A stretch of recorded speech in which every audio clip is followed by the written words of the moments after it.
हमारे देश में अक्टूबर 97 में 12 तारीख को ब्रिटेन की रानी एलिजाबेथ आई थी।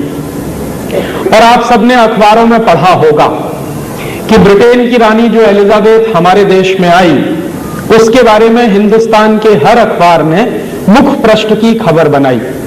भारत सरकार की तरफ से भी काफी प्रचार किया गया और लगभग एक सप्ताह तक हिंदुस्तान सरकार के दूरदर्शन और आकाशवाणी पर सिर्फ रानी एलिजाबेथ की खबर ही महत्वपूर्ण खबर मानी जाती थी। तो ब्रिटेन की रानी एलिजाबेथ भारत में आई, सच्चाई यह है कि उसको भारत सरकार ने बुलाया था, निमंत्रण दिया था। तो एक तरफ तो हमारे देश की सरकार आजादी के 50 साल का जश्न मना रही है और दूसरे तरफ रानी एलिजाबेथ को भारत आने का निमंत्रण भी दिया गया। रानी एलिजाबेथ अंग्रेजों की रानी है और वो हमको ये याद दिलाने के लिए आई थी कि 50 साल पहले हमने तुमको गुलाम बनाया था। दुर्भाग्य क्या हुआ, रानी एलिजाबेथ हिंदुस्तान आई तो इसमें विशेष बात क्या है, आप ये प्रश्न पूछ सकते हैं। तो रानी एलिजाबेथ का आना हमारे देश में एक विशेष दुर्घटना को बताता है। हमारे देश में बहुत सारे देशों के राष्ट्रपति आते हैं, प्रधानमंत्री आते हैं, बहुत सारे देशों के राजदूत आते हैं, लेकिन उनके आने जाने से कभी कोई दुर्घटना नहीं हुआ करती। ब्रिटेन की रानी हिंदुस्तान में आई तो उससे जो दुर्घटना हुई वो क्या हुई। हमारे देश के अखबारों में रानी के आने के 15 दिन पहले एक वक्तव्य छपा। तो हमारे देश के प्रधानमंत्री ने कहा कि ब्रिटेन की रानी एलिजाबेथ को भारत में आने की कोई जरूरत नहीं है। तो ब्रिटेन की रानी एलिजाबेथ को भारत में आने की जरूरत नहीं है, यह बात हिंदुस्तान के सभी अखबारों में छपी और ना सिर्फ हिंदुस्तान के अखबारों में छपी बल्कि दुनिया के कई देशों के अखबारों में यह बात छपी। जब यह बात लंदन के अखबारों में भी छपी तो लंदन के वहां के कई सांसद हैं, वहां की जो पार्लियामेंट है, वहां के बहुत सारे सांसदों ने एक स्टेटमेंट किया।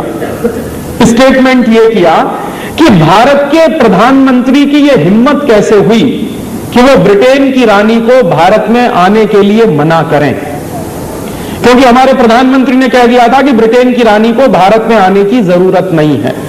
तो ब्रिटेन के प्राइम मिनिस्टर, उनके कई मंत्री और उनके कई बड़े बड़े नेताओं ने इस बात पर हंगामा किया और यह हंगामा जो लंदन में हुआ वो बाद में हिंदुस्तान तक पहुंचा। और हमारे देश में क्या हुआ, लंदन से बहुत सारे फैक्स के मैसेजेस हिंदुस्तान के प्रधानमंत्री कार्यालय में पहुंचे और हिंदुस्तान की सरकार पर दबाव डालने के लिए ब्रिटेन की सरकार ने एक प्रेस वक्तव्य भी जारी कर दिया।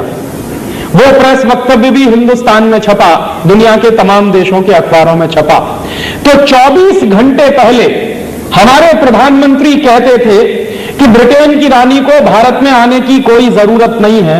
मात्र 24 घंटे के बाद हमारे प्रधानमंत्री ने एक दूसरा वक्तव्य दिया कि ब्रिटेन की महारानी को हिंदुस्तान में आने के लिए भारत सरकार स्वागत करेगी।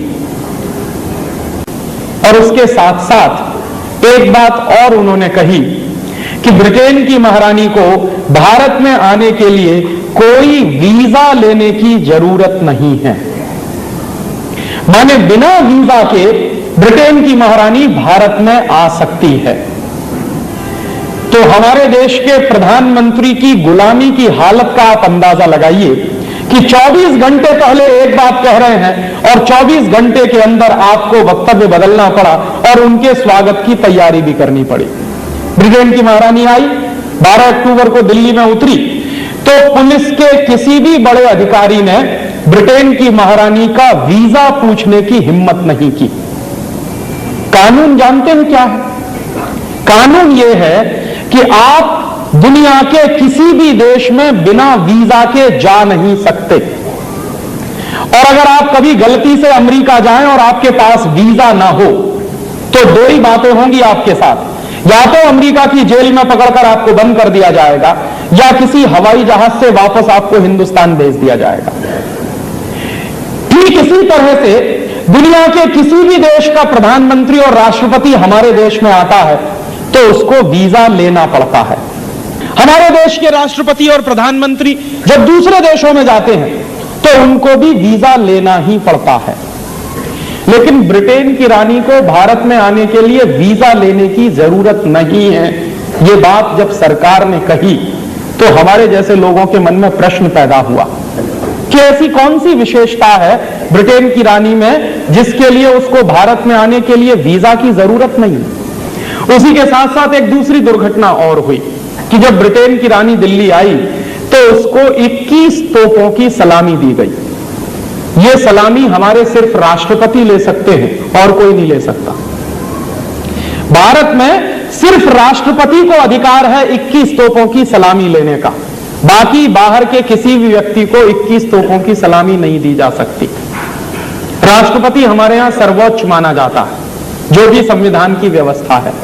तो ब्रिटेन की महारानी को 21 तोपों की सलामी भी दी गई और हमारी सरकार रानी के प्रोटेक्शन में इस तरह से लगी हुई थी जैसे जॉर्ज पंचम के प्रोटेक्शन में 1911 में कभी यह हुआ होगा। मेरे एक वकील दोस्त हैं, सुप्रीम कोर्ट में प्रैक्टिस करते हैं। मैंने उनसे पूछा कि भारत में ब्रिटेन की महारानी आए और उसको बिना वीजा के भारत में घुसने की परमिशन मिले, इस बात की कोई लीगल वैलिडिटी है क्या? तो उस वकील ने मुझे कहा कि हां राजीव भाई, इस बात की पूरी लीगल वैलिडिटी है कि ब्रिटेन की रानी को भारत में आने के लिए वीजा लेने की जरूरत नहीं है।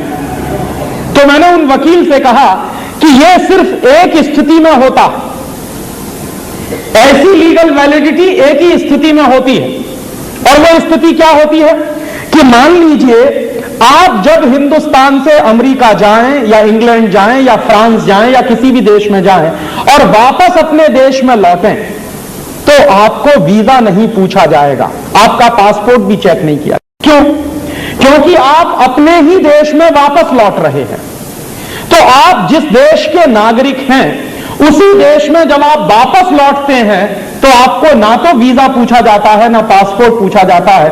तो मैंने मेरे वकील दोस्त से कहा कि ब्रिटेन की रानी को अगर वीजा नहीं पूछा गया, पासपोर्ट नहीं पूछा गया, तो मैं ये मानूं क्या कि ब्रिटेन की महारानी हिंदुस्तान की नागरिक है? तो उन्होंने कहा कि हां ऐसा है। तो मेरे तो होश उड़ गए। मैंने कहा आप क्या कह रहे हैं? उन्होंने कहा मैं बिल्कुल ठीक कह रहा हूं। तो मैंने कहा कि अगर ब्रिटेन की महारानी हिंदुस्तान की नागरिक है और इस बात की लीगल वैलिडिटी है तो हमारी आजादी का मतलब क्या है?